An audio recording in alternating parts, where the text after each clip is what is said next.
Welcome back. Today we're using our scrapbooking stash to create a mixed media frame. I recently did a happy mail exchange with a mixed media artist, Karen, and I will link to her wonderful YouTube channel up in the card and down below in the description. You've found Emilee's Paper Caper, where we're all about scrapping our stash and getting some pages done. Now, here is a look at the things that Karen sent me in the mail. I sent her a mixture of items as well, and this is what I received from her. Just a lot of really lovely ephemera and pocket cards. I have been saving this $1 wooden frame, I think I got it at Michael's, for some time, and I also have a penchant for pencils. I love pencils, and even when they get short, I just can't seem to throw them away. So I've been saving these pencils, and I finally decided I would use them to make a mixed media frame. The first thing I do with this frame is put on a coat of gesso, and this will help the wood frame accept the paint that I'm going to add next.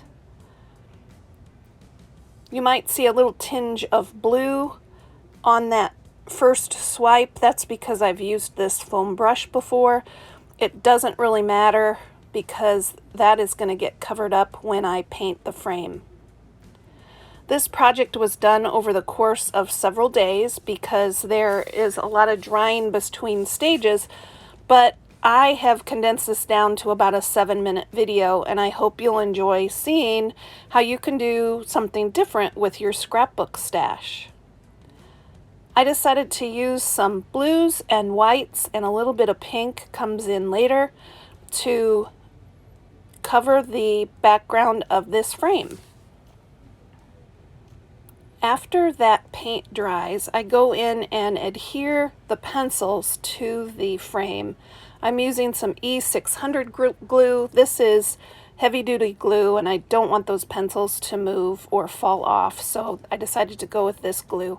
It does take about 48 hours for this glue to set, 72 hours to fully set, depending on your weather, but I think this will give me a nice, sturdy frame, so that's why I decided to use this glue. I did toy with the idea of painting the pencils before they were on the frame, and I just found that it was too cumbersome. The pencils rolled around, and I thought I will just get those pencils adhered to the frame first and then go back in and paint over the top of them. Off camera, I put another coat of clear gesso and let it dry on top of those pencils so that they would take the paint a little bit better. I wanted pretty full coverage over these pencils, and they're all a variety of patterns and colors, so I did find it important to add that coated gesso before I went in with the colors. I had a lot of fun just starting with white and then mixing in blues and eventually pinks. I thought those colors would complement the pocket card that I decided to use in the frame. There are also a few ephemera pieces that you'll see me add to the frame itself at the end, but I just had so much fun with the items that Karen sent me in the mail. And the card I picked says, "Be yourself today. You look beautiful like that." And I just thought that was a wonderful sentiment and something that I wanted to make something a little unique for my scrap space and do something special with the things Karen sent me. I really admire her mixed media art. I do hope you will check out her channel. That link is down in the description again. I think you'll be inspired. She's just such a positive person, and she shares all kinds of great ideas.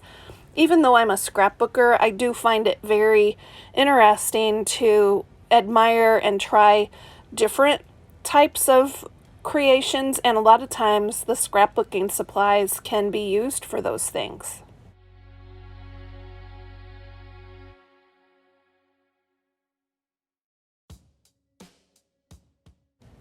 After that paint on the pencils dried, I went into my stash of dewdrops. I have a box of embellishments I'm trying to use up this year, And I added those dewdrops around the frame, kind of in empty spaces. I thought this would add some shine to the project. And once everything dried, I added a coat of the Distress Collage Medium by Tim Holtz. I added that to the frame, and then I'm also, as a final step, adding that Distress Collage Medium to the ephemera that I've selected to decorate the frame and to put in the frame. Here's a look at the completed project. I plan to put this in my scrapbooking room, and it will remind me of Karen and her encouragement and art on a daily basis. This was a lot of fun to use my scrapbooking stash in a different way. I hope you'll give something like this a try, or at least consider the possibilities of how you could use your scrapbooking stash, maybe for something a little bit different. Until next time, keep on scrapping, everybody.